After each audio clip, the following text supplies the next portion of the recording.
आनंदाद्वय नित्य निरामय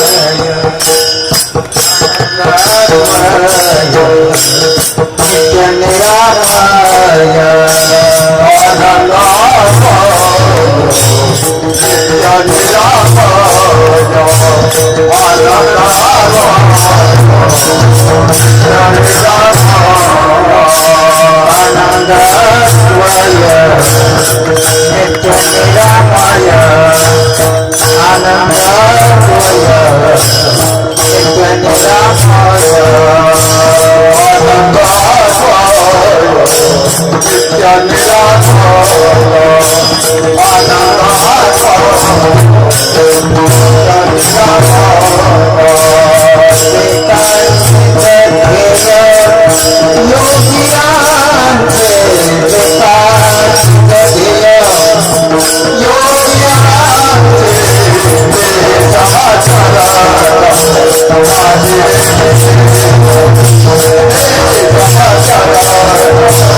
आनंद अद्वय नित्य निरामय जे का निज ध्येय योग्यांचे ते हे समचरण साजिरे विटेवरी पहा भीमातिरी विठ्ठल रूप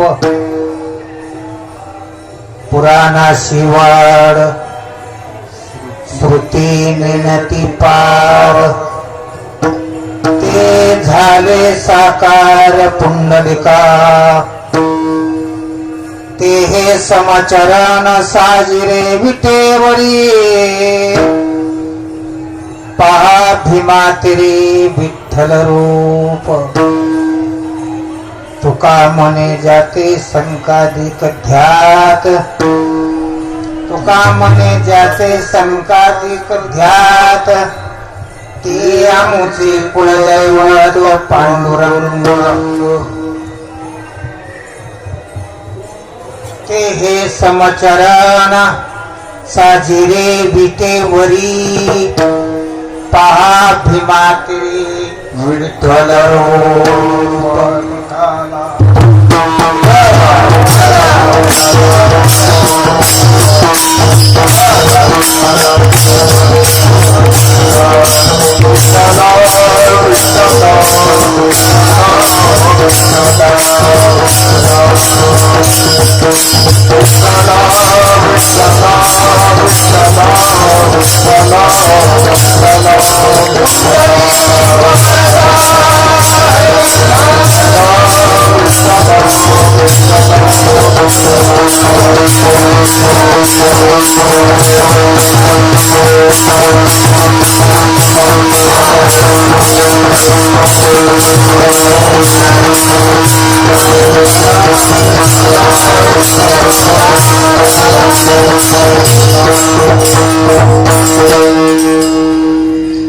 नमो विशदबोध विदग्ध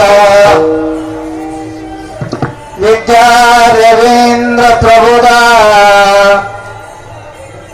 पराप्रमय प्रमदा विलासिया विश्व विकासित मुद्रा जया सोडी तुझी योग निद्रा तया नमो जी गणेंद्र श्री गुरुराय वचनायक कमलापती वचनायक कमलापती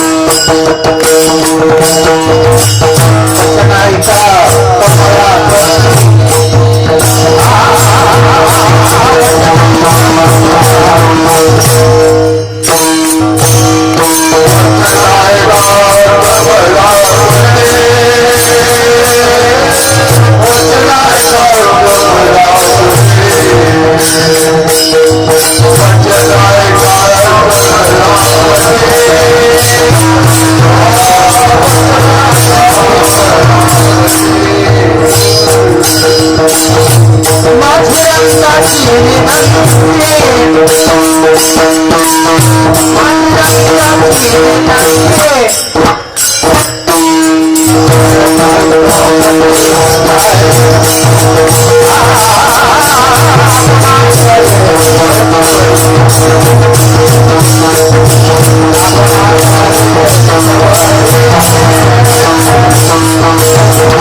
आनंद अद्वय नित्य निरामय जे का निज ध्येय योगियांचे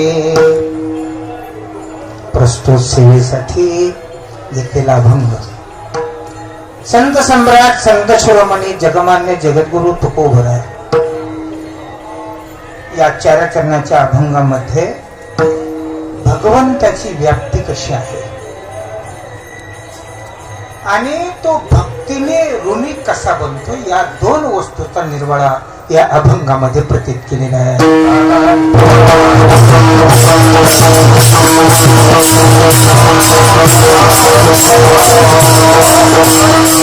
अभंगाला प्रारंभ करण्यापूर्वी काहीशा परिहाराचे नितांत करायचे. या भूवैकुंठामध्ये हे विश्वाचं अधिष्ठान आहे. विश्वाला त्याची दृष्टी नसेल परंतु विश्वाचं हे अधिष्ठान आहे.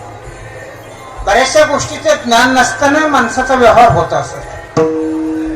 कधी कधी संसारामध्ये मालकाचं आपलं स्वरूप केवढं मोठं आहे हे नकळता ही बाई आयुष्यभर नांदते.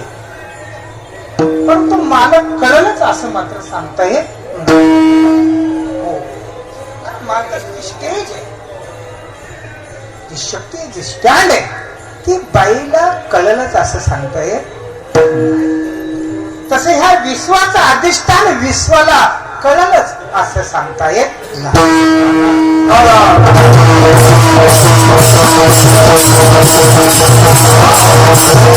त्याला तेवढ्या पुरता समन करण्याचं भाग्य आहे. कुठलीही वस्तू असो, कुठलीही वस्तू असो, त्या वस्तूचा समन करण्याला तेवढं भाग्य असतं परंतु वस्तूचं यथार्थ ज्ञान नसतं.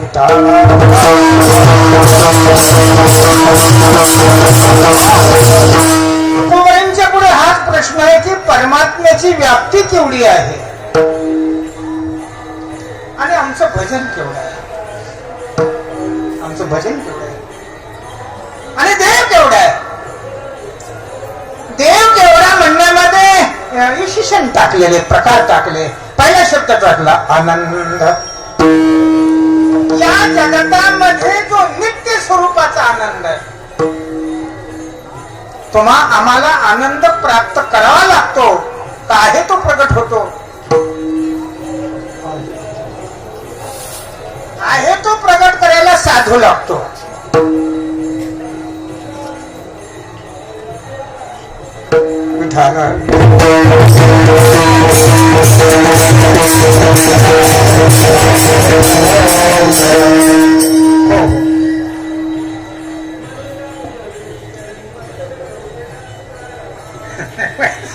मी काहीच बोलत नाही विठाला.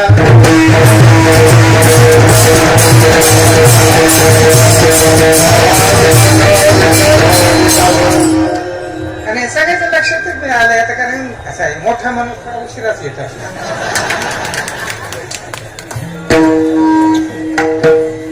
पण हे त्याला जर मोठेपणा काहीच ते काहीच असलं ते लवकर आलं पाहिजे.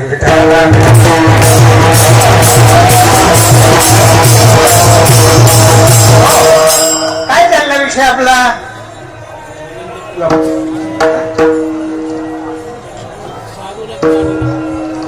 नित्य स्वरूपाचा आनंद आहे. काय तुम्हाला सांगतो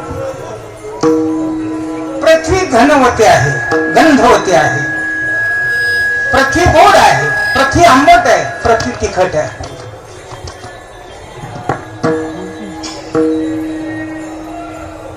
पृथ्वीतनं तिखटपणा मिरचीच्या माध्यमातून निघतो.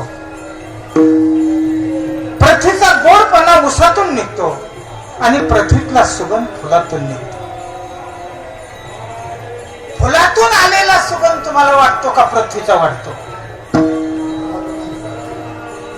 उसातून आलेली गोडी वाटते का मातीची वाटते.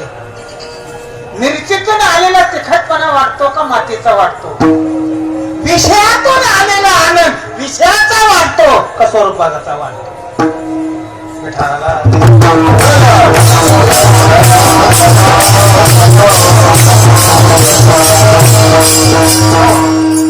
जो विषयाच्या माध्यमातून आलेला आनंद आहे तो विषयाबरोबर त्याचा आनंद संपत असतो आणि जो विषया वाचून आनंद आहे त्याचा कधी लय होत नसतो. ज्याचा लय होत होत नाही तो आमचा परमात्मा आहे. विठाला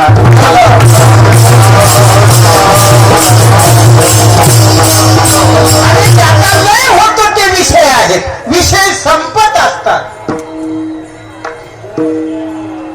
प्रत्येकाचे विषय संपतात, पण प्रत्येकाचा आनंद संपत नाही. विषय संपतात. व्रतात काळामध्ये तुमच्या अंगावरचं 2 किलो सोनं तुम्हाला नको वाटतं का असं वाटतं? 85 वर्षामध्ये बायको वारीला मागे लागली नेहा वाटते का नाही वाटते? 85 वर्षामध्ये बायकोचा हट्ट आहे वारीला यायचं. नेवा का नाही नेवा? का बरं? नेण्याच्या लायक राहिलेली नाही. म्हणजे याचा अर्थ आहे तुमची इच्छा असून सुद्धा ठेवा लागली का आणावं लागली? ठेवाच लागली. याचा अर्थ आहे तुम्ही स्वीकारलेले का वास्तव आहे? बायको स्वीकारलेली का तुमची पहिलीच? याच्यातलं तुमचं पहिलं काय आहे?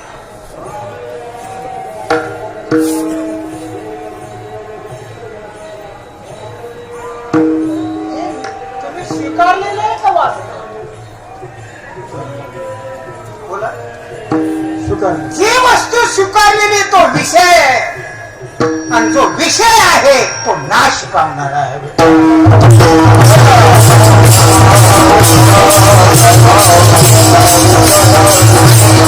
या नाशामध्ये एक आनंद आहे. पहा, मनुष्याचा मृत्यू आनंद रूप आहे का दुःख रूप आहे? तुमचं रोजचं आहे नाही. आपल्या समोर आलेला जो मृत्यू आहे तो आनंद रूप आहे का दुःख रूप आहे?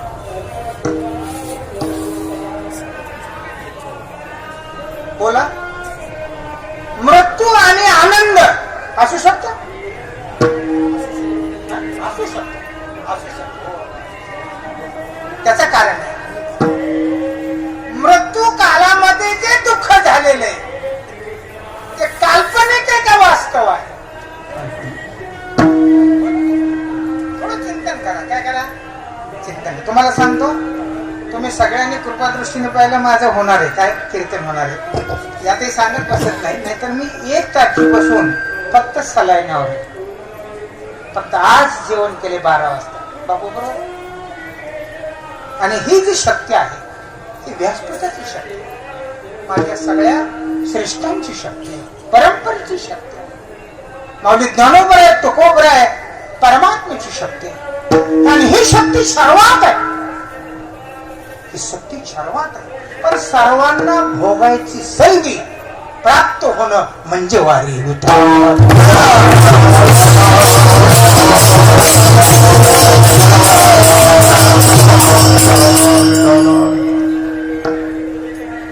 आपल्याला जे दुःख होत आहे ते काल्पनिक आहे का वास्तव आहे?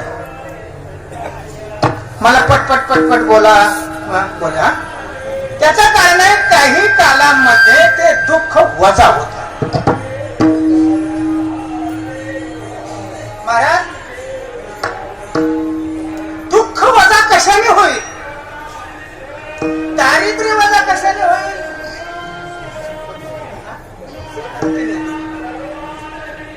रोग वजा कधी होईल?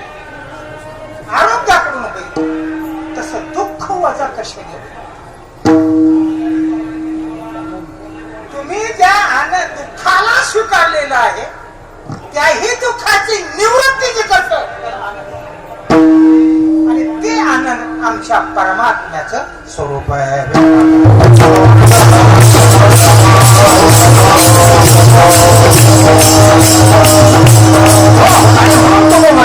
आनंद अद्वय. आता आनंद अद्वय आहे का वस्तू अद्वय आहे?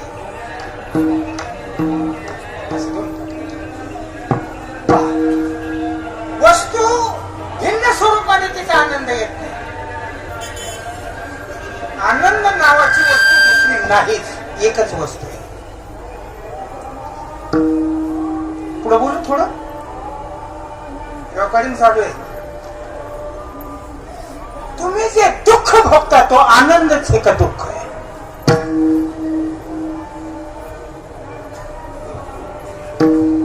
हे तुम्ही माझ्याकडे काल ऐकले नाही, यादच आहे.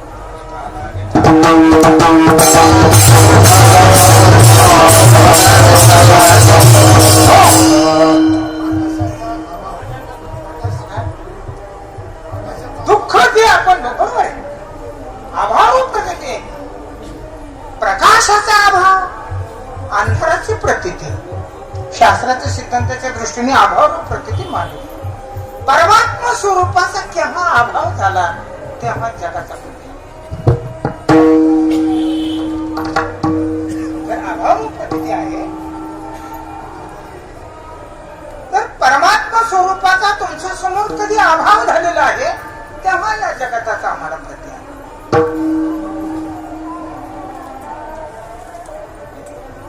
वरती स्लापूर्ती गोष्टीवर बोलू. तुमच्या हातामध्ये खरी साखर पांढरी आहे का गोड आहे?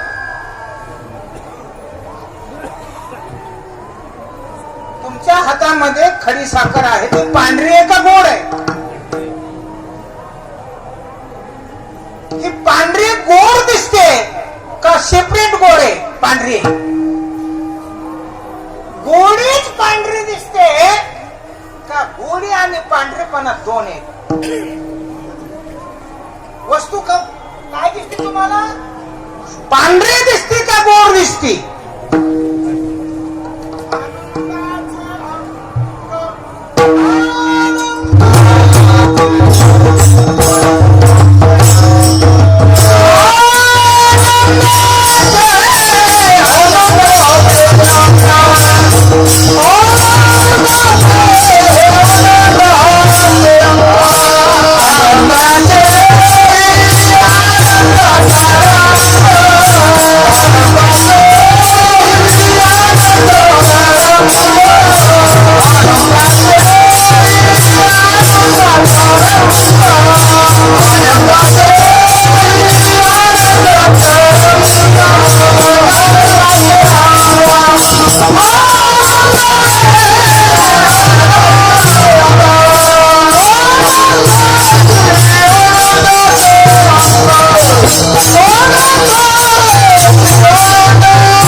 त्याच्या पुढे प्रमाणच नाही, त्याच्या पुढे विषय बरं का. आता काय बोलायचं, आता प्रमाण नाही का. पांढरे शुभ्रपणा जो आहे ती गोडी आहे का शुभ्रपणा आहे? गोडी शुभ्र आहे का? गोडी गोडी आहे का शुभ्र आहे? तर गोडी अनुभवात आहे का दृष्ट उत्पत्तीत आहे? दिसते ते पांढरं काय?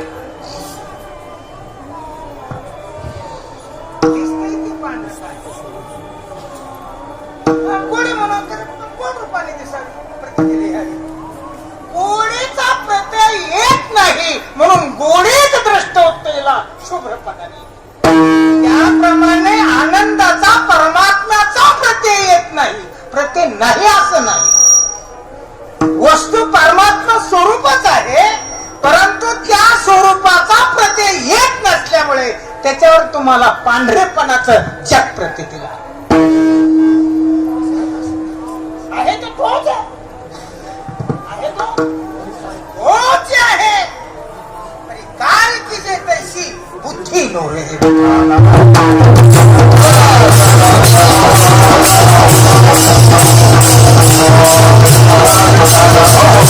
महाराज म्हणतात दुसरी वस्तू नाही या जगात, एकच वस्तू आहे. पण एकच वस्तू अन्य अन्य दृष्टीकडून तुम्हाला अन्य अन्य प्रतीने प्रतीत होते. हा दृष्टी सृष्टीवाद आहे. शास्त्राने सेपरेट टाकलेला वाद येतो. तुमच्या दृष्टी उत्पत्तीला येणारी वस्तू, उदाहरणार्थ यांनी पाहिलेली वस्तू यांना आणि यांना एकच दिसावी का दोन दिसावी?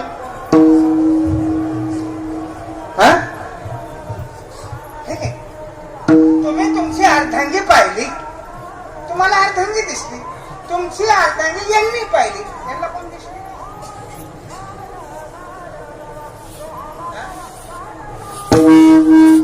संपला दृष्टिकोन.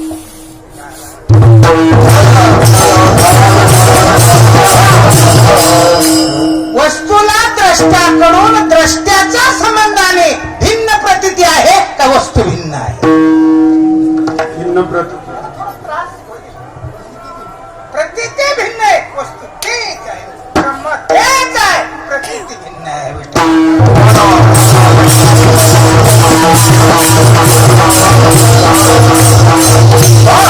आणि म्हणून तो कुमार म्हणतात अद्वय. दुसरी वस्तू नाही, आनंद अद्वय. नित्य हे पद आहे त्याचे. काय आहे? नित्य. कुठल्याही कालामध्ये ते नाही असं नाही. त्याला काल, देश आणि वस्तू असा संबंध लागत छेद तर लागतच नाही, पण त्याला देश काल आणि वस्तू असा संबंधही लागत. देश काल वस्तू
अद्वय नित्य. तुकोबरे सांगतात तुम्हाला ते पंढरपुरात आहे, इतर ठिकाणी नाही असं वाटत, आणि इतर ठिकाणी नाही वाटणं बरं आहे का आहे वाटणं बरं आहे? बरं,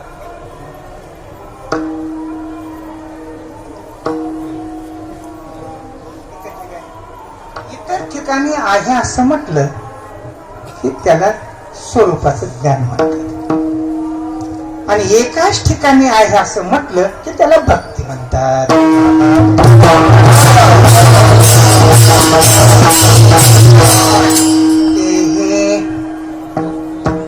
ते हे म्हटले ना, ते म्हणजे व्यापक स्वरूपात, आणि हे म्हणजे परिच्छिन्न स्वरूपात. तुम्हाला परिच्छिन्नत्वाने प्रत्यय येतोय का ते परिच्छिन्न आहे? तुमच्याकडून ते बोले ते हे साजिरे, ते हे यातलं द्रौपदी ना,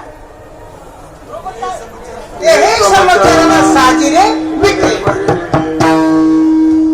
ते म्हणण्यामध्ये त्याची व्याख्या आहे, आणि हे म्हणण्यात अनुभूती आहे.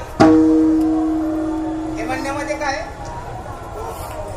दृष्टांत देतो.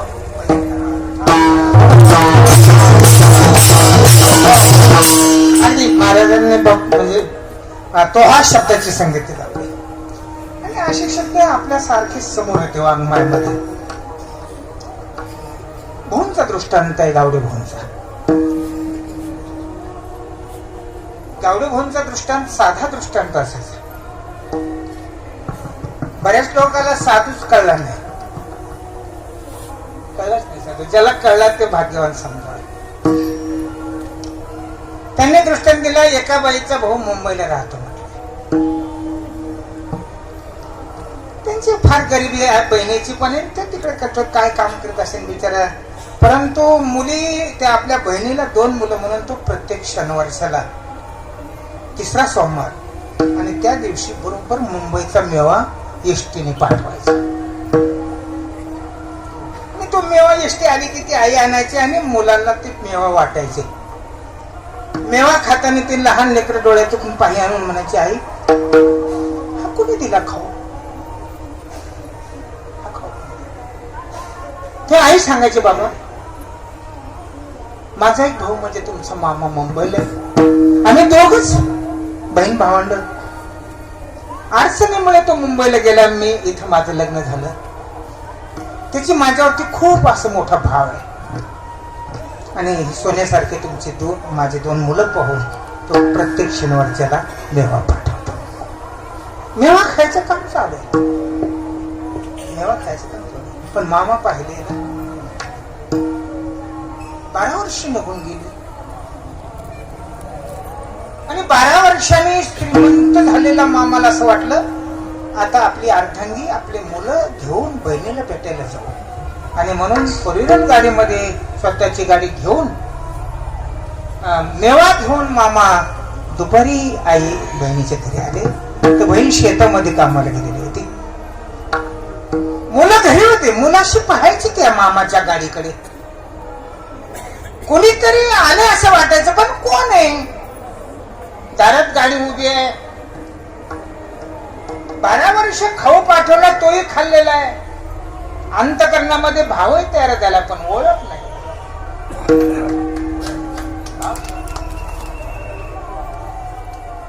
मामाला विचारलं त्या मुलाने, तुम्ही कोण? अरे तुमची आई कुठे आहे? शेतात. आणा बोलू. शेतामध्ये दोन्ही भाऊ गेले, आईला बोलून घेऊन आले. घरी आल्यानंतर दार उघडलं आणि यांच्या पिशव्या हातात घेतले, एकमेकाला मिठी मारून भेटले. बहीण आणि भाऊ आज कलियुगात जर कडकडून भेटले तर त्यांच्या सारखं परम भाग्य वैकुंठात सुद्धा.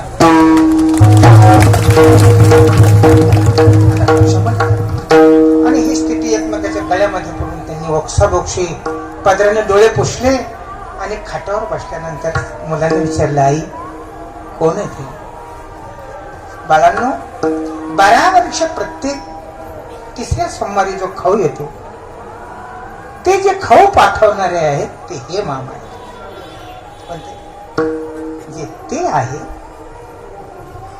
जे तुमच्यापर्यंत माल पोहोच करत होते ते हे.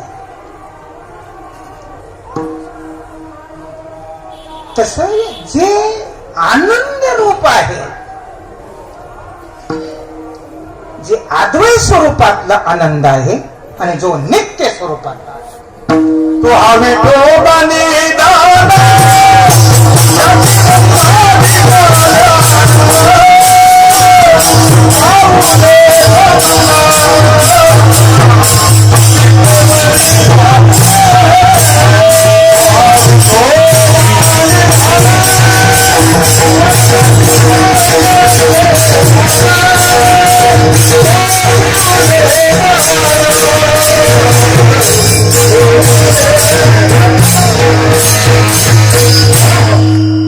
महाराज म्हणतात ते आनंद रूप आहे, ते आनंद रूप आहे. पण त्याचा आनंद भोगण्यासाठी अधिकारी लागतो. विषयामध्ये पण आनंद, तोही परमानंदच आहे. काय आनंद नावाची या जगात दुसरी वस्तू जन्माला आलीच नाही. कुठेही कशाचाही आनंद मिळो. तुम्ही तंबाखू खाताना जो आनंद मिळाला तोही आमच्या परमात्म्याचा.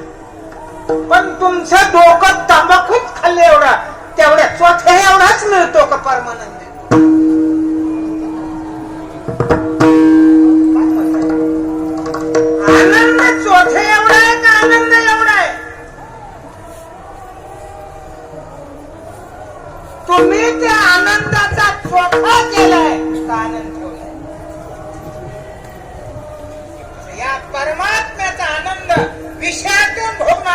पुरुषाने त्याचा चोथा केला आहे.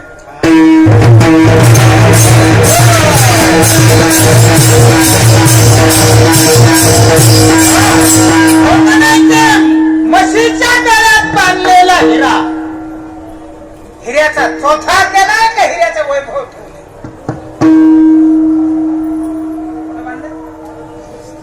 एका गुराख्याला हिरा सापडला आणि त्याने म्हशीच्या गळ्यात बांधला. श्रीमंती निर्माण झाली का मूर्खपणा निर्माण झाला? दोन माणसांनी पाहिला, अरे श्रीमंत दिसतो गुराखी, दुसरा मला श्रीमंत पण मूर्ख आहे. मूर्ख कसा? काठ्यात बांधला. कशात बांधला? हिरा काठ्यात बांधला म्हणजे चौथा केला. तसं ब्रह्म विषयात घातलं, चौथा केला. झाला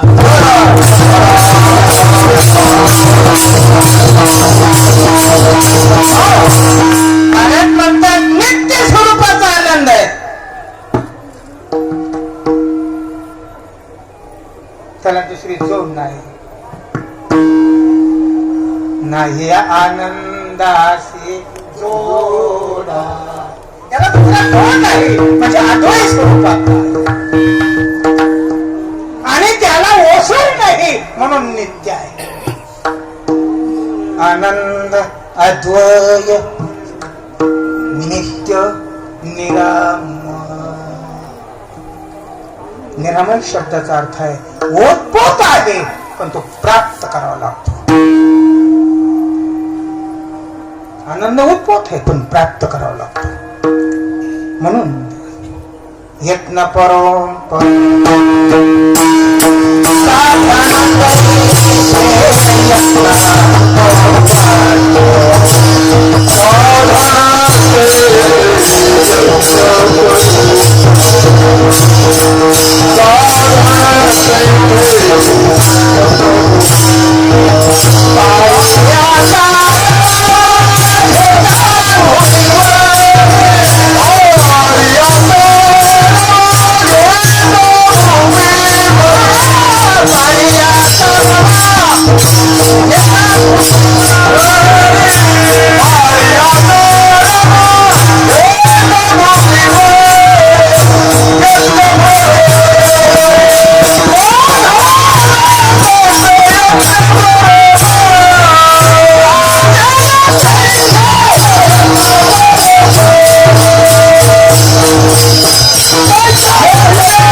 हरिपाठ सांगता यत्न प्राप्त आहे का नाही?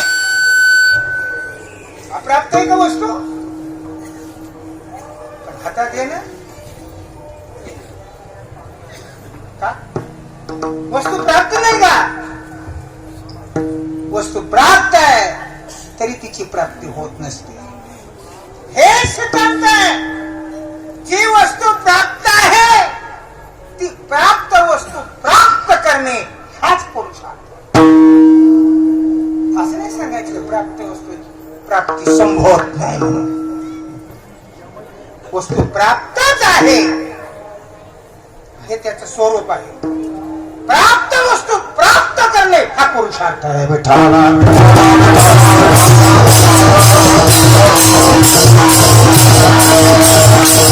वस्तू प्राप्त आहे देव आहे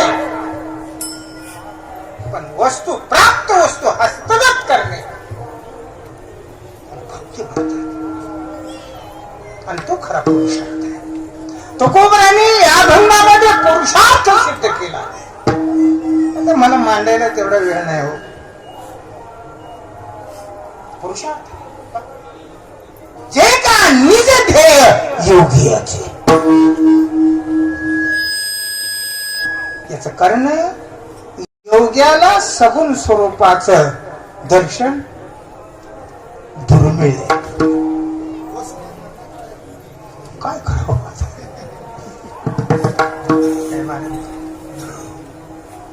योगिया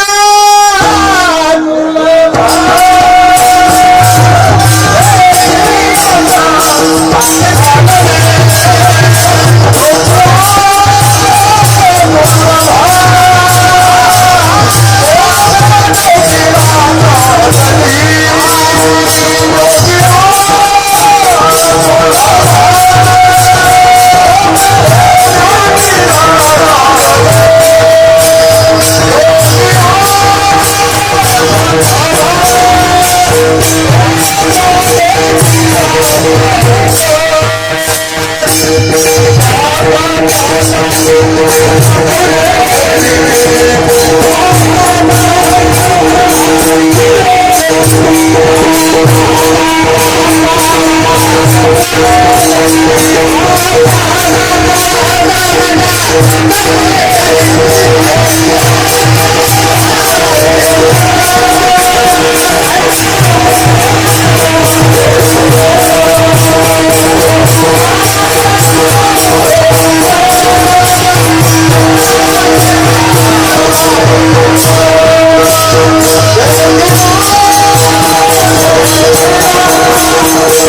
योग्यांचे काय म्हणतात महाराज, जे निज देह आहे कोणाचा, योग्यांचा. त्याला आपण थोडं अनुसरून असा साईड केली आपण त्याला का गाणी देखील म्हणून पुरुषार्थ सिद्ध करण्याच्या बाबतीमध्ये मला सांगायचा मुद्दा असा आहे, तुकोबरायांना पुरुषार्थ सिद्ध करायचा आहे. एवढंच नाही, पुरुषार्थ सिद्धी चौथी, घेऊन आपुले हाते रिधाला भक्ती पंथी जगा देतो. पुरुषार्थ जे निज ध्येय असलेलं, जे नित्य स्वरूप असलेलं, जे अद्वैत स्वरूपात असलेलं आणि आनंद रूप जे परमात्मा स्वरूप, त्याची लक्षणं सांगितली. देव कसा आहे, त्याच्यासाठी कोणाकोणाचा प्रयत्न चाललेला आहे आणि ते आम्ही सहज कसं भोगतोय. पुरुषार्थ आहे. आपण जेवण करत करत भोगतोय. ज्यांना रात्रंदिवस वारा प्यावा लागतो, काय करतो, वारा पेल्यामुळं देव भेटतो असं नाही. योग्याचे ध्याने योग्याचे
त्याला आम्ही उभं केलंय का तो उभा राहील.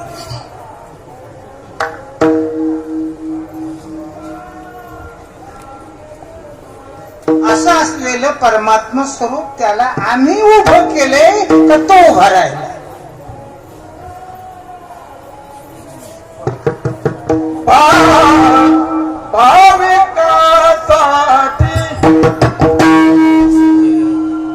प्रमाण बरोबर आहे, पण त्याची लक्षणं जी आहेत ना ते येणाऱ्यासाठी वाट पाहतो म्हणून. वाट पाहे उभा केलेला आहे, उभा राहिलेला. याचा अर्थ असा आहे, तुमचं सामर्थ्य आहे का वस्तू सामर्थ्य.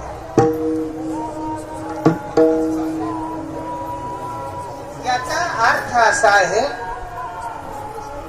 उभा करणारा श्रेष्ठ आहे, उभा राहणारा. आणि मग उभा करणाऱ्याच्या श्रेष्ठाकडून याचं कौतुक काय.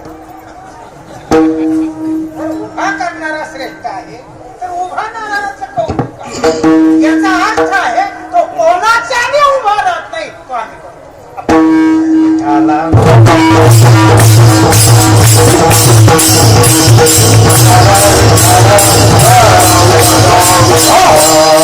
त्याला उभं करणं या शब्दाचा अर्थ आहे त्याला छेद कर.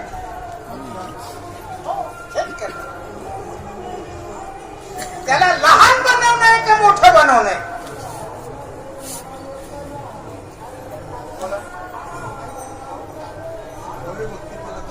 त्याला लहान बनवणं का मोठं बनवणं. मला तेवढ्या वेळात सोडायचं आहे, गंमत आहे. पुन्हा रात्री तेवढंच पळायचं. काय त्याला उभा केलेला आहे का राहिलेला आहे. त्याला उभा करणं हे लहानपण आहे का मोठेपण आहे. त्याची व्याप्ती आहे. त्याला परिच्छिन्न बनवणं हे त्याचं काय कमीपण आहे, पण त्याला लहान बनवणं साधूचं.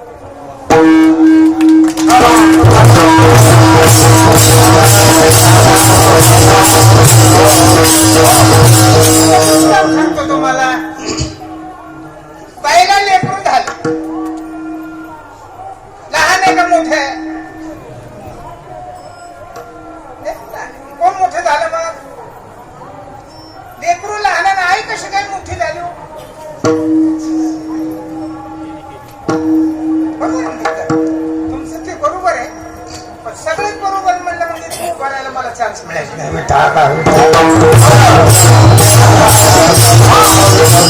प्रत्येक आईला लेकरू होते. लेकरू लहान आहे का मोठा आहे? मोठ्या वस्तूतून आणले का लहान? बोला. संन्यास नाही सगळे. बाईच्या समोरचा पती व्यापक आहे का परिच्छिन्न आहे? तिच्या दृष्टीने केवढा आहे तो? मोठा आहे. आणि तिच्या पुढचं लेकरू लहान. मोठ्याला लहान केलंय का लहानाला लहान केलंय? त्याला म्हणजे खूप शांत.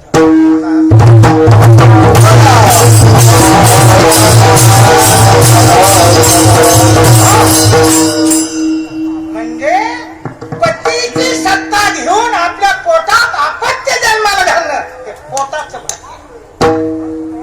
त्याप्रमाणे आनंद स्वरूप असलेला नित्य निरामय परमात्म्याचं स्वरूप भक्तीत जन्माला घालणं त्या भक्तीचं स्वरूप. भक्तीत ज्ञान जन्मात असतं. तुम्हाला मेल लागत नाही ज्ञानाचं आणि भक्तीचं. 2 टिपके देऊन बसतात.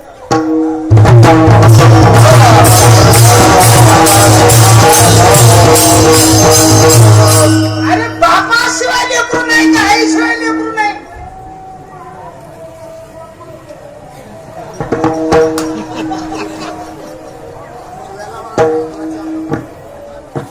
बापाशिवाय लेकरू नाही का आईशिवाय? नाही बापाशिवाय. यातलं कोण मोठं?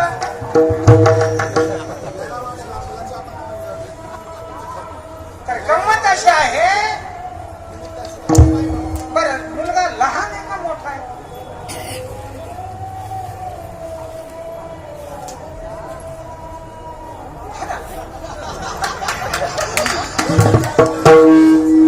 पण बाईच्या अंगाकडून त्याला लहानपण आलंय का बापाच्या अंगाकडून? असं भक्तीकडून ते लहान वाटते का लहान? तुमचा व्यवहार होतोय म्हणून तुम्हाला लहान वाटतं का?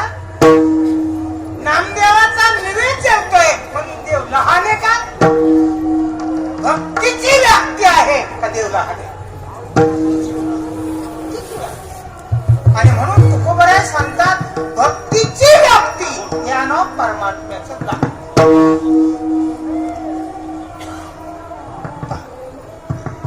बाईच्या समोर लेकरू एवढे, बाप एवढे. बापापेक्षा 2 इंच लेकरू मोठं करते आई, लहान करते. तिलाच आई म्हणते. आपली ती स्वतः मरत असते आणि लेकरू मोठं करीत असते. जी आई मरतच नाही, जी लेकरं मारिती ती दुपारा पुरली पाहिजे. महाराज असला तो जर शिष्य मारित असला आणि हो गुरु राहत असला तर दुपारा पुरला पाहिजे. अशी आहे आपल्या समोर जन्माला आलेल्या मोठ्या करायची ज्याला ताकद आहे त्याला साधू म्हणतात.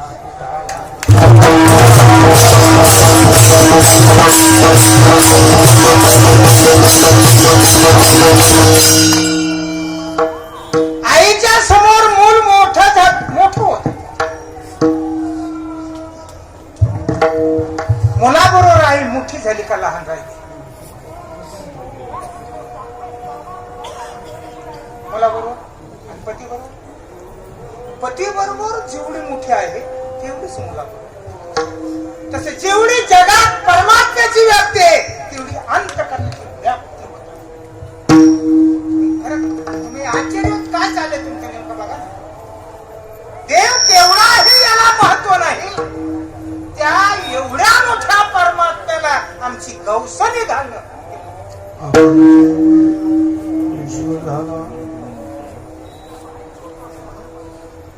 बरे सांगतात आनंद अद्वय नित्य निरामय जे का निज ध्येय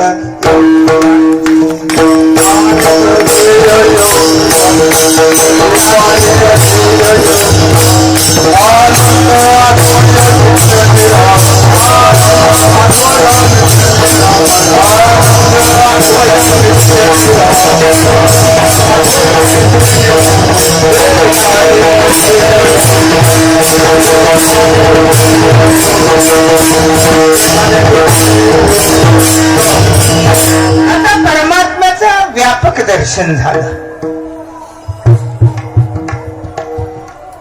ते हे समचरण साजिरे विठ्ठलेवरी. एवढी मोठी ज्याची वाक्य आहे ते आमच्यासाठी विटेवर आहे. कशावर आहे? ते विटेवर उभा राहिले तर काही त्याची क्रिया आहे दुसरी.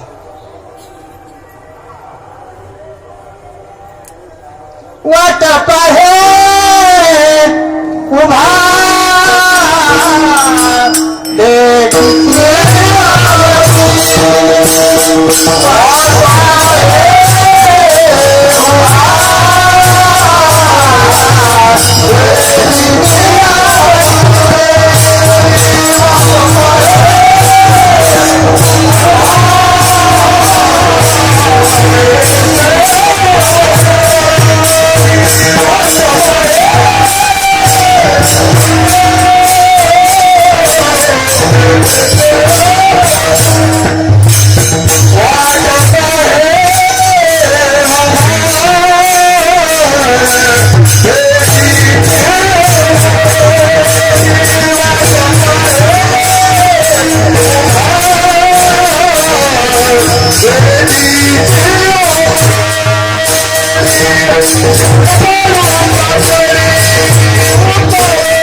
संघ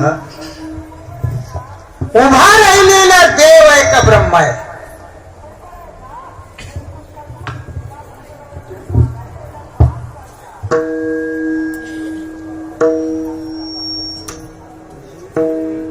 बोला. बाहुल्यावर उभा केलेला त्या लग्न मंडपामध्ये पाटावर उभा केलेला नवरदेव आहे का सूर्यकांत आहे?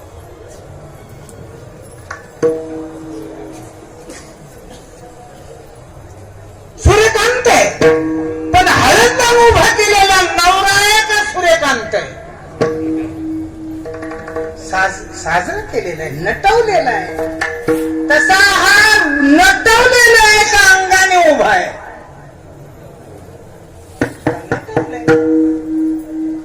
जसं लेकरून नटवल्या जातं का नटत? आई त्याला नटवते. आई त्याला नटवते का नटते?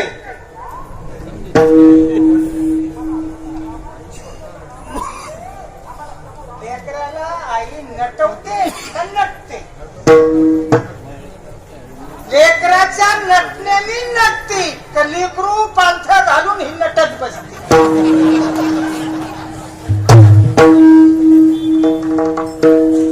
आईचं नटणं कशात आहे? देवाचं नटणं कशात आहे? भक्ताच्या नटण्यात देवाचं नटणं. जे भक्ताला पाहिजे मग तो नटलेला उघडाच असला तरी भोंगळाच नाचतो. भोंगळं नाचणं हे त्याचं नट नाही. नटला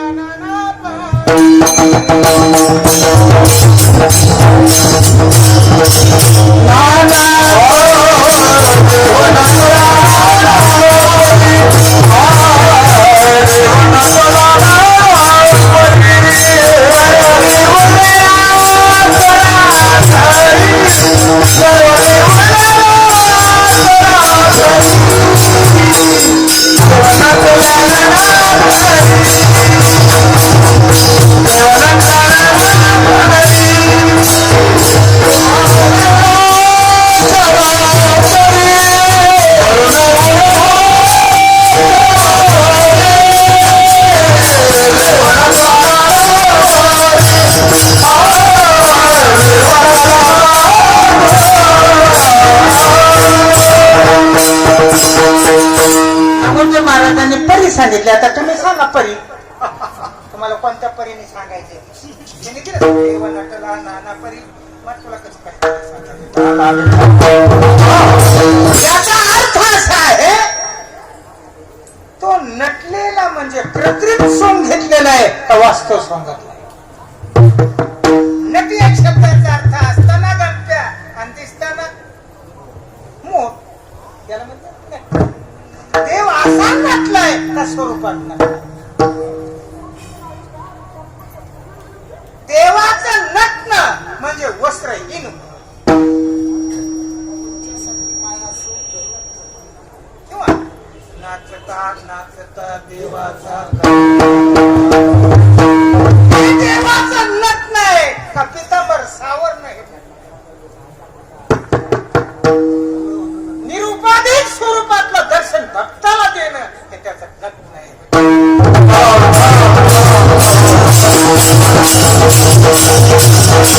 असा निरुपाधिक स्वरूपातला परमात्मा तुमच्या समोर प्रतीत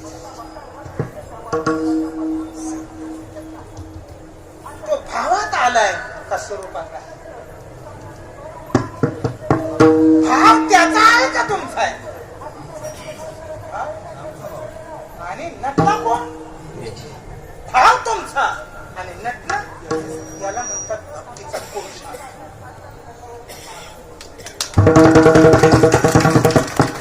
अशा पद्धतीने त्याला बनवतात. नव्हे नव्हे देवाचं मूळ स्वरूप जर तुमच्या पुढे नटवायचं असेल नेनो ब्रह्म सुखले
ब्रह्ममार्ग चुकले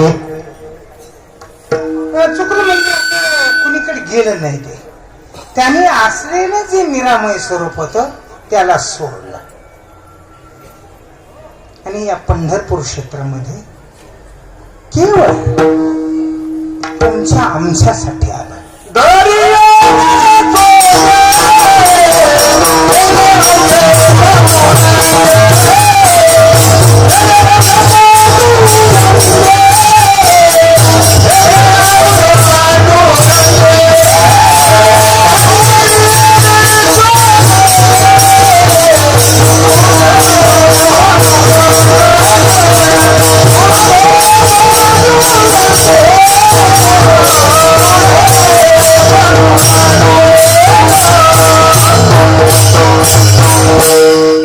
परमात्म्याने वेगळी वेगळी ही सोंग केलेली आहेत. एकंदरीत आपल्याला अभंगाच्या पहिल्या चरणाच्या उत्तरार्धाचं संबंधन जर पाहिलं तर परमात्मा कसा आनंद रूप आहे असं तो गोबरायचं म्हणणं आहे. तो आनंद रूप आहे, तो अद्वैत स्वरूपाचा आहे. का अद्वैत शब्दाचा दुसरी संगती लोक थोडी दुसरा या विश्वात देव नाही. आणि जर तुम्ही त्याला दुसरा देव आहे असं जर सिद्ध केलं तर त्याला तुमचे दोन अंग लागतील. एक तुमची निर्णय म्हणजे भक्ती आणि तुमचं अज्ञान. या विश्वामध्ये एक सत्ता सोडून दुसरी सत्ता नाही. पहा, चंद्र प्रकाशित आहे.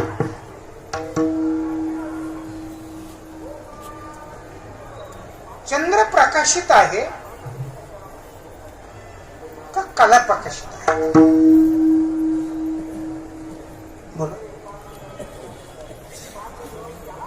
चंद्राच्या 16 कला प्रकाशित झालेल्या आहेत का चंद्र प्रकाशित?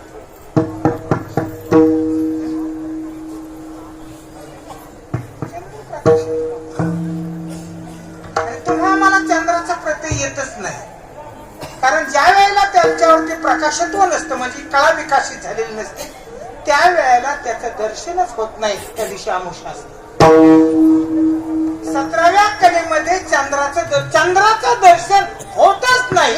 झालं तर कलेचं होत असतं. त्याप्रमाणे तुम्हाला परमात्म्याचं दर्शन होऊ शकत नाही. झालं तर सोंगाचं होत असतं.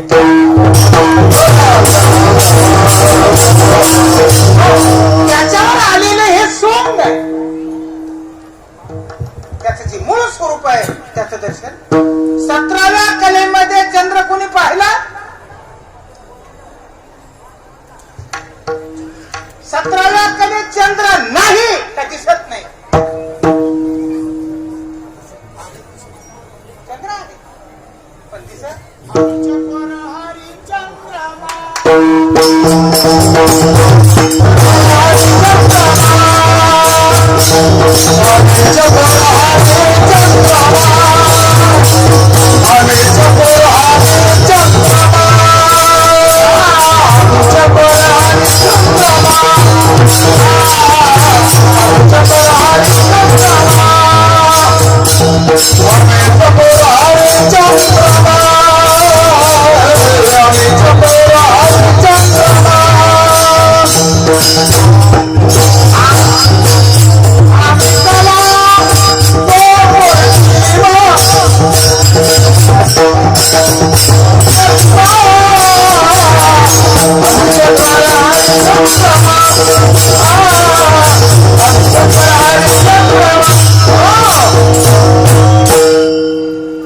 सांगा की वरच्या कलेचं वर्णन आहे का चंद्राचं?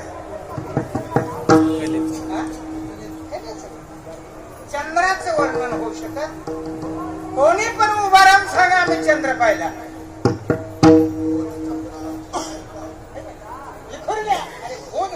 त्याला अरूपातलं रूप दाखवायचं. चंद्राशिवाय कली प्रतीत होत नाही. पण कला म्हणजे चंद्र. अमावस्येच्या दिवशी तुमच्या पुढे 16 कला विकसित झालेला पूर्ण चंद्र दिसत असतो. त्याचा परिणाम आहे काय होतो? परिणाम आहे काय? पूर्ण चंद्राची भीती समुद्री अपार भरते. पौर्णिमेचा चंद्र पाहिल्यावर समुद्र नाचतो. कलेला पाहून नाचतो का चंद्राला पाहून? कलेला पाहून. तशी ही कला आहे. नित्य निरामय हे त्याचं स्वरूप आहे आणि त्याच्यावर भक्तीची कला विकसित झालेलं म्हणजे पंढरी क्षेत्रातला परमात्मा आहे.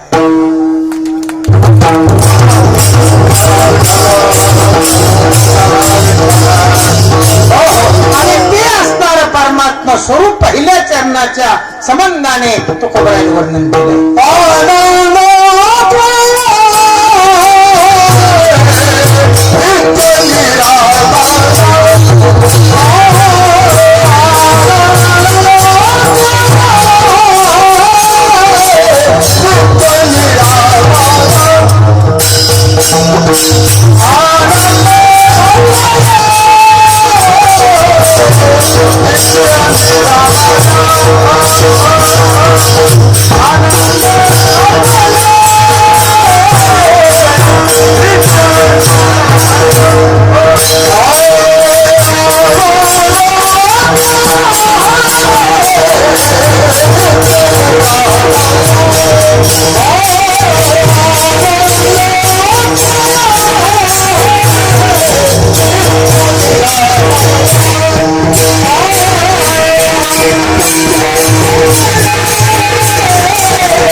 बारकुमारी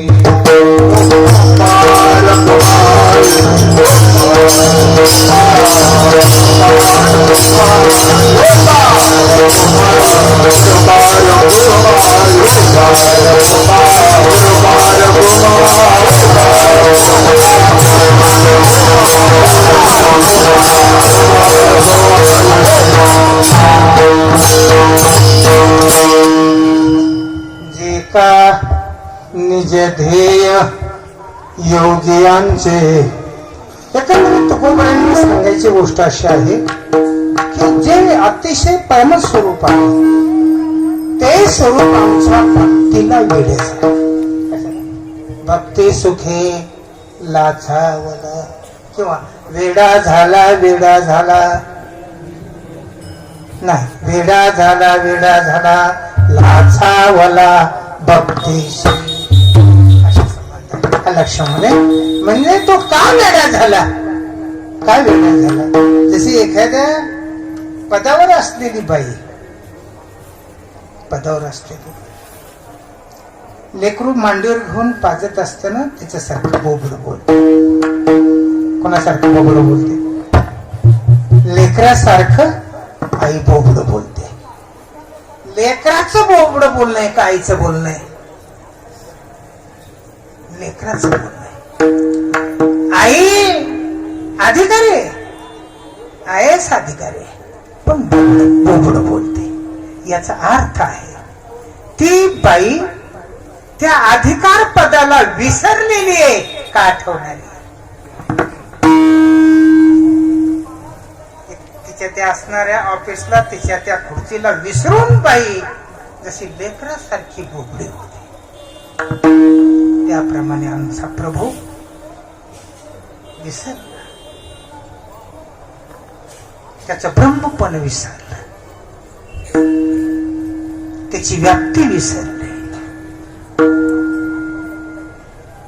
आणि तो आमच्या या भूवैकुंठ क्षेत्रामध्ये आमच्यासाठी बोबडा झाला. कोणासाठी झाला? हा पुरुषार्थी. ते हे समचरण साजिरे विटीवरी. कोणतं? ते जे योग्यांच्या किंवा नित्य स्वरूपापासून न सरकणारा वस्तू जी आहे ती वस्तू आमच्या पुढे आमची वाट पाहते. एवढंच नव्हे तर आमच्यासाठी ती लहान झाली.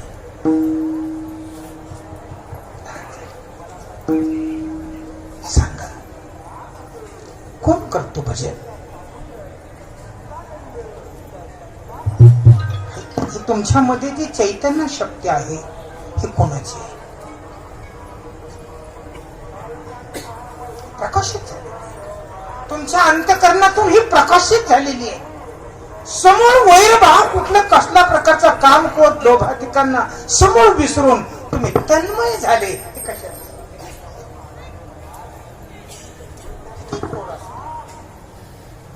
त्याचा क्रूरपणा नष्ट होऊन आपोआप अंतःकरण द्रवीभूत होते. हे कशाची लक्षण? भगवान सांगतात, अरे तुमच्या चित्ताची जी स्थिरता आहे ती कशाची आहे? चित्त समाधान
शेतकरी विहीर खोदतो.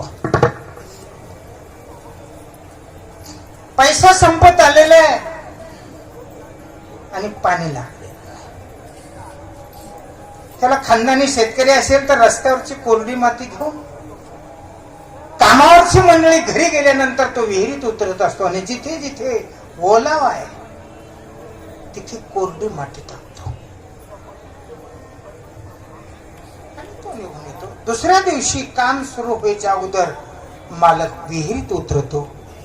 कोरडी माती ओली झाली का विहीर कोरडी झाली तर मातीवर जर पाणी जवळ आलेलं असेल तर कोरडी माती ओली होते आणि वरच्या ओलावाने जर असेल तर ती माती कोरडी होत असते. दृष्टांत तुमच्या अंतःकरणातला ओलावा खालचा आहे का वरचा? जर शक्ती घालून जर अंतःकरणाने जर तिथपर्यंत तयारी करून परमात्मा स्वरूपाला जर काय केलं असेल, जर नटवलं असेल तर तुमचं पूर्ण कोरडी माती चिंब होऊन मुटका होईल. आणि मग असा मुटका झाला शेतकरी म्हणतो बायकोला, तुझ्या गळ्यातलं डोरलं दे. काय का पाणी दुसऱ्याच पलटीला लागणार आहे. आता कोरड्या मातीचा मुटका व्हायला लागलाय. कोरड्या अंतःकरणाला एकदा का द्रवीभूत भाव तयार झाला. अरे परमात्मा दुसरीकडे काय येवनी गोपाळ.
परमात्म्याची शक्ती प्रतीत होत असते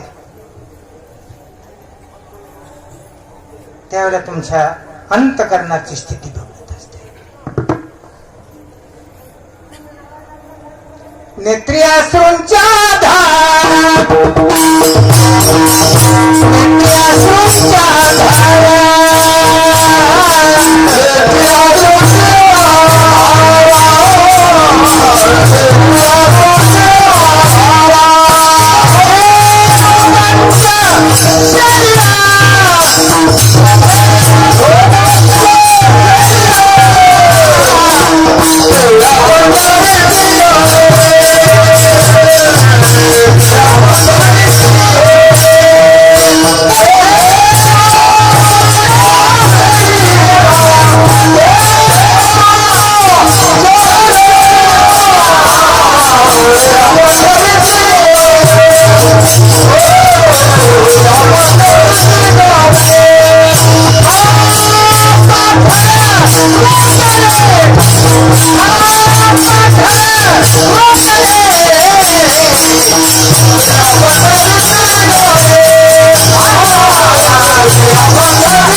हा परमात्म्याचा आलेला तुम्हाला आशय आहे. जसं पाणी जवळ आल्यानंतर कोरडी माती ओली होत असते तसा देव अंतःकरणात प्रकट होत असताना हे अष्ट सात्विक कंठी प्रेम जाते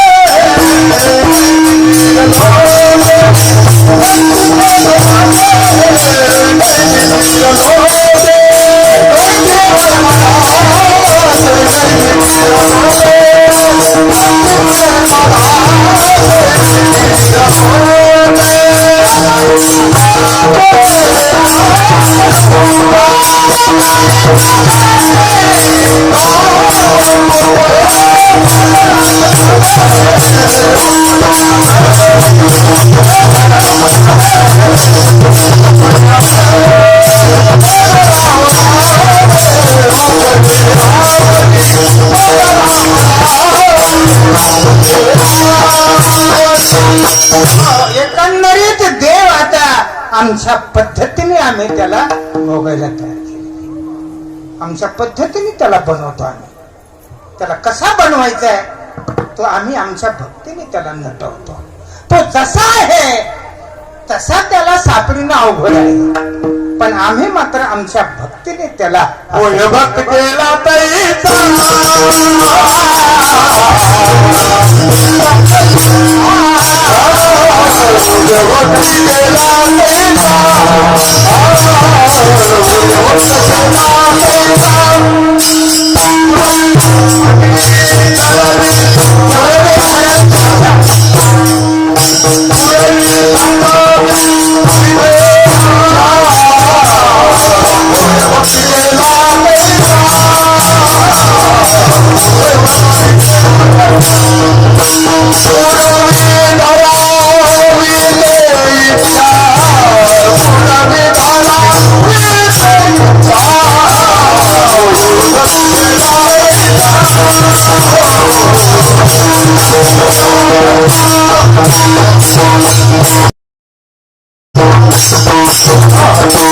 त्याची त्याची भक्ती प्रत्येक भिन्न भिन्न देवाला आकार देते. तुमची भक्ती तुमच्या देवाला आकार देऊ शकते. व्यापक स्वरूपाने परमात्मा एक आहे, पण भक्तीच्या माध्यमातून त्याला भिन्न. प्रत्येकाचा देव एक. जशी त्याची अनुभूती तसा त्याचा देव, आणि जशी ज्याची शक्ती तसा त्याचा देव आहे. विठाला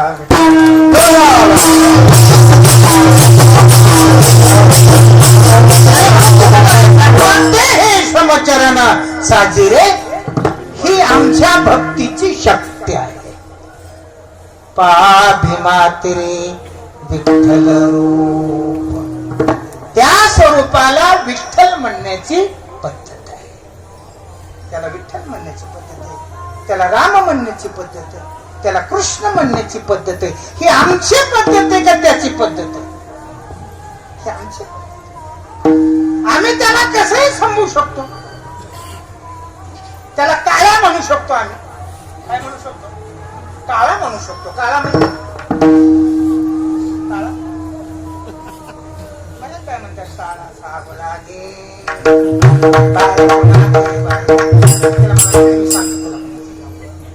काळा शब्दाचा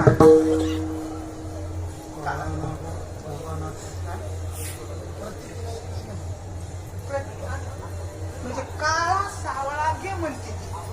काय म्हणते? काळा म्हणते की सावळा म्हणते? काळा म्हणजे कुणालाच दिसत नाही, म्हणजे ब्रह्म. ब्रह्माला काळा म्हणायची पद्धती. आणि सावळा म्हणजे दिसल्यासारखा वाटतो, पण सावळ. तुम्हाला काळा आवडतं का सावळ? सावळा शब्दाचा अर्थ देवासारखं वाटतंय, पण नीळ लागू देत ही अर्धवट बाई सावळी.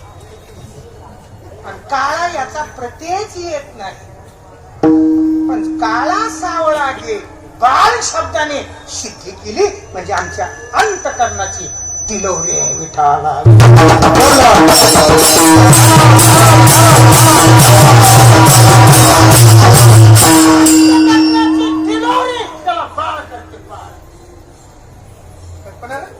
ब्रह्माला बाळ बनवण्याची ताकद आमच्या भक्तीची.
नवल केवढे,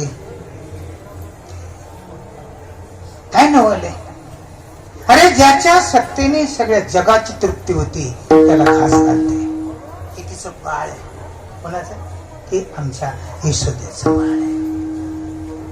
तुमच्या प्रत्येक यशोदेचं बाळ भिन्न भिन्न आहे.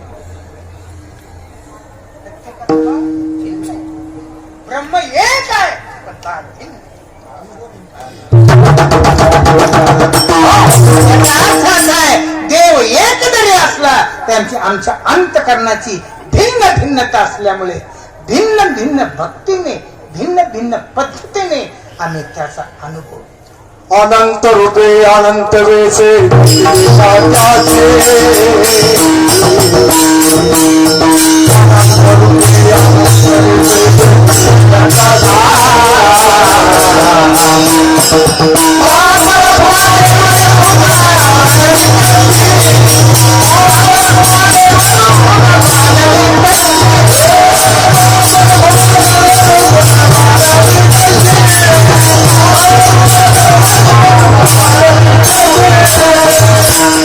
खूप मजा आहे. सगळे अधिकारी आहेत सगळे. तुमच्या सगळ्यांचं लक्षात आहे माझं भांडवल पण संपलंय. तुम्हाला सगळ्याला ज्ञात याचं भांडवल संपलं की कीर्तन बंद पडत असं लक्षात आहे का नाही? वेळेचा अभाव आहे. काही बोलत नाही म्हणून काही करू नये. बाकीच्या तुम्ही उभारून पण करा म्हणताय. पण आता म्हणतात तुम्हाला ऐकावंच वाटतं, ऐकावंच वाटतं, ऐकावंच वाटते. मला सांगावंच वाटतं. खरोखर सांगू काय प्रमाण दिलं आता कोणी दिलं प्रमाण?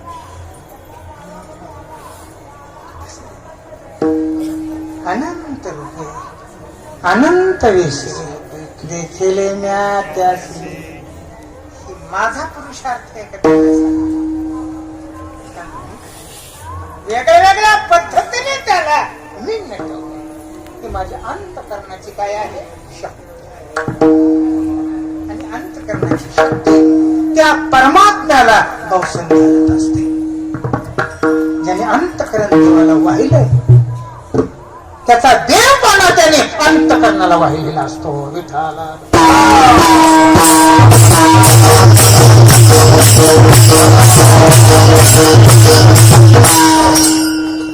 अगदी ज्या गोपाळाने तोंडामध्ये गुळणी दिली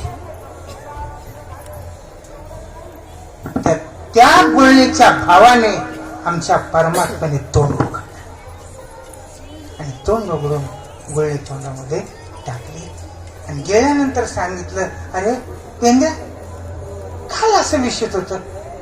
देवा तोंडात गेल्यावर कळालं तुला टाकून खातो म्हणून. असे किती जण कितीला वारी एकामेकाला टाकून बोला. काय काय खाता रे? माग पुढे राहून कशाची तोंड हलिता रे?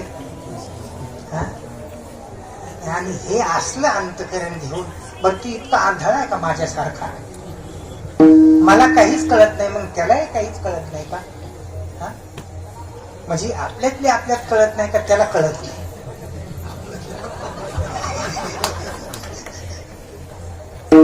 त्याला हे सगळं कळतं का नाही? अरे एकच घोट पेंड्याने तोंडात घेतला आणि घेण्याच्या अगोदर लक्षात आलं प्रभूला न देता मी घेतोय, तर त्यांनी तसा तोंडात धरला आणि पोहोच. प्रभू वस्तू मोठी नाही पण तुला टाकून खाणं बरं का? आमच्यासाठी तो वेगळा झाला. डोळ्याची ताक पिरे कोण पोरे चांगले आमचं तो काय तुला नटण्यासारखं पाहता बोळी काय त्याची उष्टाळली असं काय आहे?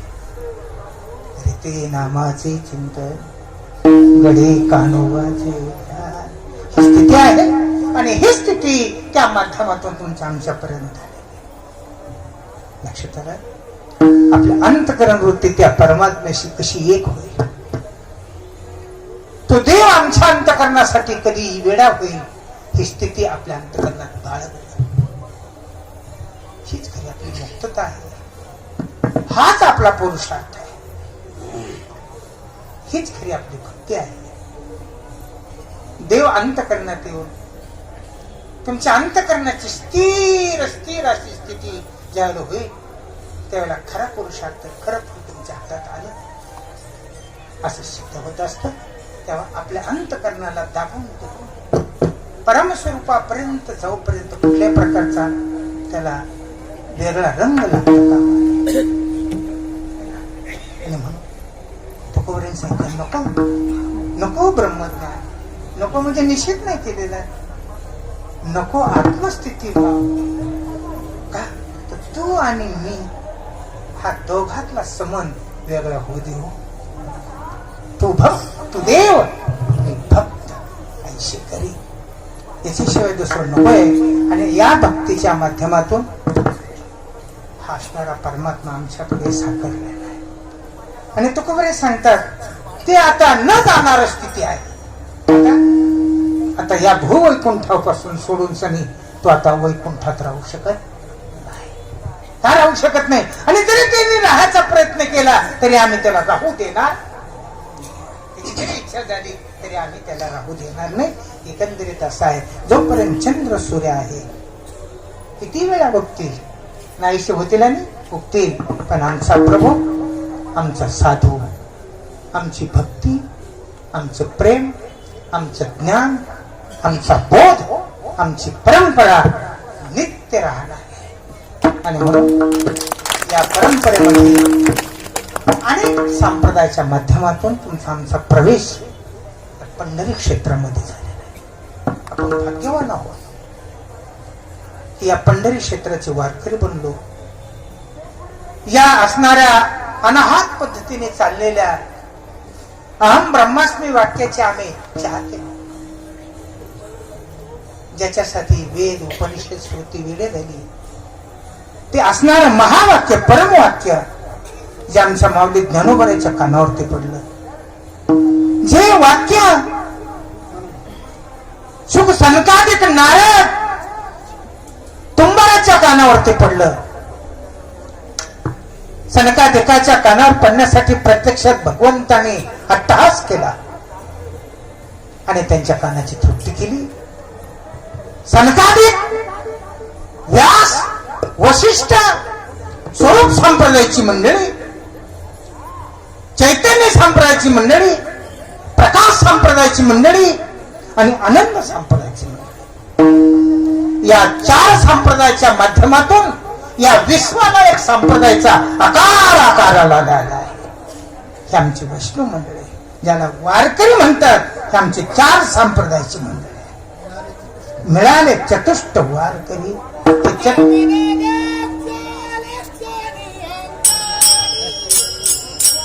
तो का म्हणे लक्ष पांडुरंग कुठे पांडुरंग पांडुरंग विठाला विठाला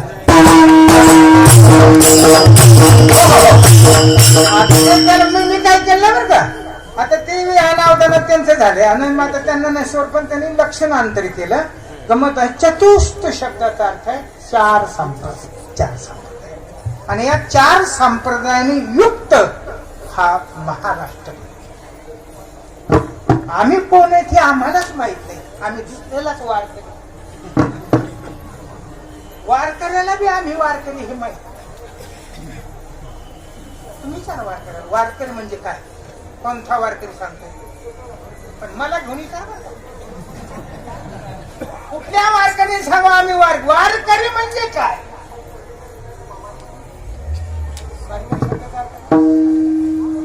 तुम्ही वारकरी वारकरी केले का ती वारकरी चतुष्ट वारकरी म्हणजे आम्ही वैष्णव आहे. आमच्यासाठी देव आहे आमच्यासाठी वारी आहे. ही तुम्ही ताब्यात तुम्ही पालथा घातलाय का दुसऱ्याने घातला मग बसा तू टाकू विठाला विठाला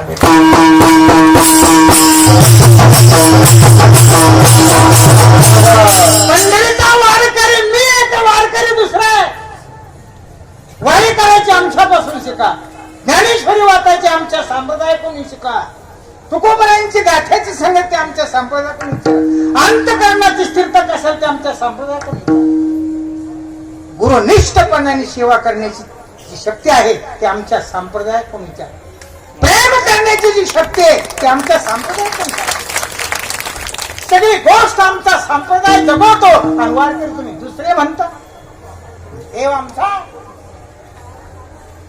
देव आमचा, वारी आमची आहे, वैष्णव आम्ही आहे, चतुष्ट वारकरी. म्हणून संकोच सोडून द्या. दुसरीकडे बोट करून 4 बोट आपल्याकडे पण आमची व्याप्ती. आम्ही लहान नाही, विश्वामध्ये संप्रदाय वारकरी महाराष्ट्रापुरता असेल. 4 संप्रदाय विश्व वेद कोणाला मान्य नाही. सांगा विश्वात कोणाला वेद मान्य? विश्वाला वेद मान्य आहे म्हणजे विश्वाला आमचा संप्रदाय मान्य.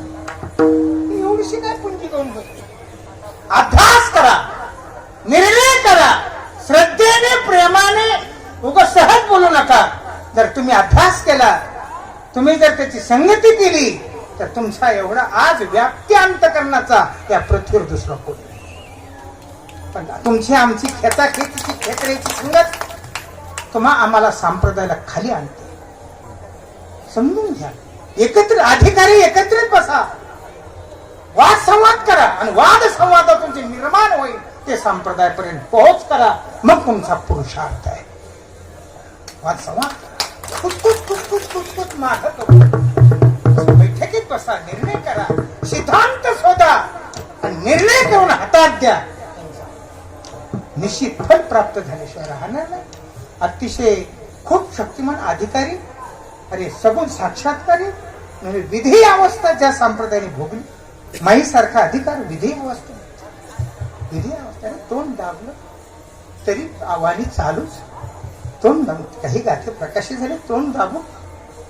ज्या वेळेला दुंडा महाराजांनी त्याच्यावर अभिप्राय केला त्यावेळेला तुकोबराची प्रतिवाणी असा शब्द वापरला. एवढं मोठं सामर्थ्य या संप्रदायामध्ये आहे. तेव्हा या सगळ्यांनंतर जर तुम्ही चढले तर हा निश्चितच असणारा उंच संप्रदाय आहे. 4ही संप्रदाय उंच आहेत आणि 4ही संप्रदायामध्ये येणारे सगळे वारकरी, सगळ्यांचाच अहम ब्रह्मास्मी वाक्याचा अधिकार असेल असं नाही. पण रामकृष्ण हे सुद्धा अहम ब्रह्मास्मी. कधीच छेद करायचं नाही. व्यासपीठावर उभा राहून, गादीवर बसून, प्रवचनाला ज्ञानेश्वरी पुढं घेऊन कधीच रामकृष्ण हरीचं खंडन करायचं. काय रामकृष्णाधिकांनी त्याचा जप केला, व्यासाधिकांनी केला, संकाधिकांनी केला. एवढी ताकद त्या रामकृष्ण शब्दामध्ये. आणि म्हणून तुम्हाला हात जोडून विनंती करतो, ज्याने तुकोबरायांनी सिद्धांत केला, ज्ञानोबरायांनी सिद्धांत केला, त्या वाक्याचा छेद करू नका. आपल्या माणसाला उभा राहिलं की छेद करायचं असं काय करू नका. की आपल्याला अंग समजलं नाही का अंग नाही समजून घ्या का छेद करा, समजून घ्या अशी गोष्ट आहे. आणि मग कुठलाही संप्रदाय कोण्या जीवाचा न घडो सर्वेश्वर पूजनाची. आणि हे सगळं विश्व एकाच आईला काही 100 लेकरं होती ती काही गांधारी आहे का? सगळ्या आईंचे लेकरं मिळून जसं गाव भरतं, देश भरतो, तशा सगळ्या संप्रदायाच्या माध्यमातून हे जग भरलेलं आहे या लक्षामध्ये. तेव्हा सगळ्याच्या ठिकाणी परमात्मा आहे आणि भक्तीच्या संबंधाने त्या परमात्म्याला जर आळवलं तर तुमच्या ठिकाणी सगुण आणि निर्गुण या दोन्हीही स्वरूपाचा प्रत्यय येऊन आपली नित्य मुक्तता प्राप्त झाल्याशिवाय राहणार नाही. इथे थांबतो. ज्ञानेश्वर